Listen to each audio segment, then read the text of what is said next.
یا رسول اللہ وسلم علیک یا اما بعد فاعوذ باللہ من الشیطان الرجیم بسم اللہ الرحمن الرحیم سبحان الذی اسری بعبدہ صدق اللہ مولانا العظیم وصدق رسولہ النبی الکریم الامین.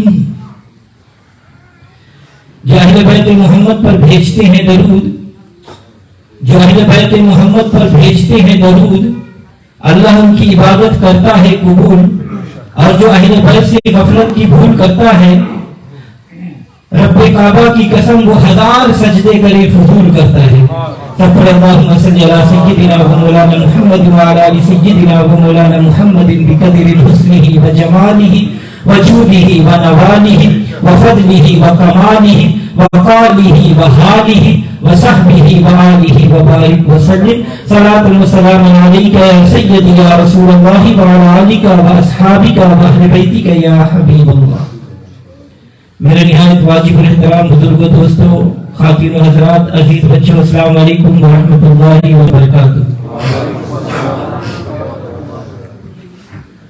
حضرات گرامی، میں آپ حضرات کے سامنے قرآن مجید و فرقان حمید کے ایک بہت ہی مشہور و معروف آیت کریمہ کی تلاوت کا شرف حاصل کیا ہے.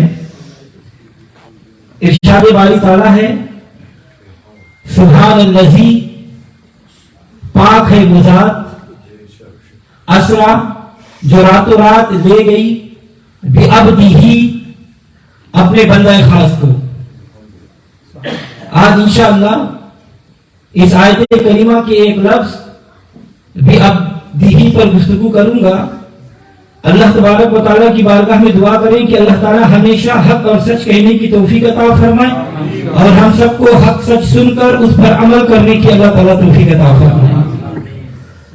حضرات گرامی، اس آیت کریمہ میں اللہ رب العزت نے حضور صلی اللہ علیہ وسلم کو بعبدہ یعنی اپنا عبد کہہ کر پکارا ہے.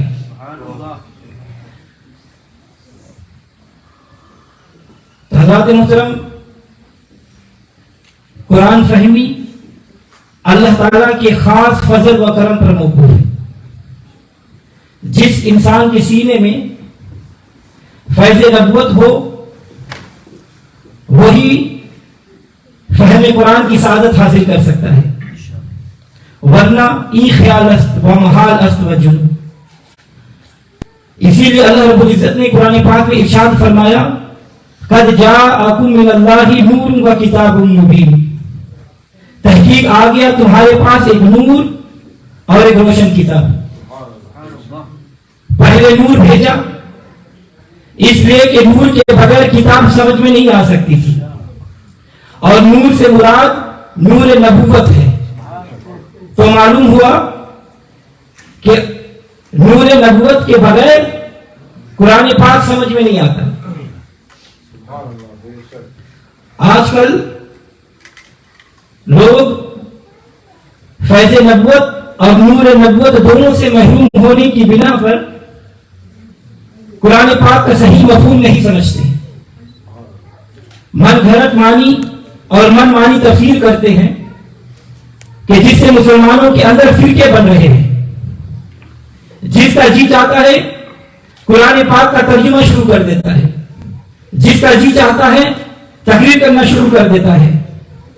آیت قرآن کا غلط ترجمہ اور غلط مفہوم بیان کر کے لوگوں کو گمراہ کیا جاتا ہے، اور سادہ لوگ مسلمان سمجھتے ہیں کہ قرآن پاک ہی پڑھ رہا ہے، سچ ہی کہتا ہوگا.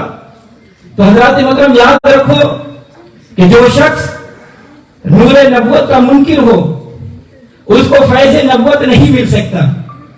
جس کو فیض نبوت نہ ملے وہ قرآن پاک نہیں سمجھ سکتا. وہ اپنی رائے سے قرآن پاک کی من مانی تفسیر کر کے خود بھی گمراہ ہو جاتا ہے اور لوگوں کو بھی گمراہ کر دیتا ہے.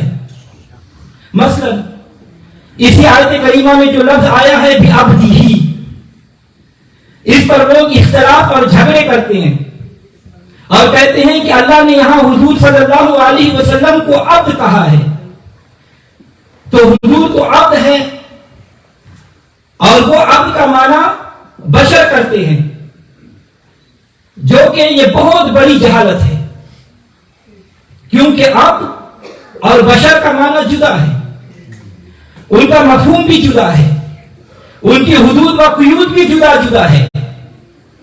لفظ عبد کو کھینچ کر بشر کے درجے پر لاتے ہیں اور کہتے ہیں کہ دیکھو خدا نے عبد کہا ہے، تو معلوم ہوا کہ نبی بشر تھا، حالانکہ حضور صلی اللہ علیہ وسلم کی بشریت مقدسہ کو تو قرآن نے یوں بیان کیا، قل انما انا بشر مثلکم، لہذا اس آیت اسراء میں عبد سے مراد بشر نہیں ہے، عبد عبد ہے، بشر بشر ہے۔ عبد کا معنی بشر کرنا یہ قرآن پاک سے بے خبری اور جہالت ہے، اور قرآن پاک کا معنی بگاڑنا ہے۔ اس لیے ہم کہتے ہیں کہ قرآن پاک کا معنی نہ بگاڑو۔ نبی صلی اللہ علیہ وسلم کی بشریت مطہرہ ایک مسلمہ عقیدت ہے، کوئی مسلمان کلمہ پڑھنے والا نبی صلی اللہ علیہ وسلم کی بشریت مطہرہ کا منکر نہیں ہو سکتا۔ ہمارا موقف یہ ہے کہ صرف یہ ہے کہ جو لوگ یہ کہتے ہیں کہ نبی ہماری مثل بشر ہے، یہ کہنا گمراہی ہے، بلکہ یوں کہو کہ نبی بشر ہے، بے مثل بشر ہے، مسئلہ حل ہو جائے گا۔ اتنی سی بات ہے جس کو جھگڑا بنا دیا جاتا ہے، حالانکہ جھگڑنے والی کوئی بات نہیں۔ نبی صلی اللہ علیہ وسلم کے متعلق یہ عقیدہ رکھو کہ آپ بے مثل بشر ہے، کیونکہ بشریت مصطفیٰ صلی اللہ علیہ وسلم کی ہر ادا ایک انوکھی اور نرالی شان رکھتی ہے۔ مثلا ہماری بشریت کا پسینہ بدبودار ہے، حضور صلی اللہ علیہ وسلم کی بشریت کا پسینہ خوشبودار ہے۔ ہماری بشریت کا دھوپ بیماریاں پیدا کرتا ہے، حضور صلی اللہ علیہ وسلم کی بشریت کا لعاب مبارک شفا پیدا کرتا ہے۔ معلوم ہوا کہ نبی پاک کی بشریت ہماری طرح نہیں، ان کی بشریت بے مثل ہے۔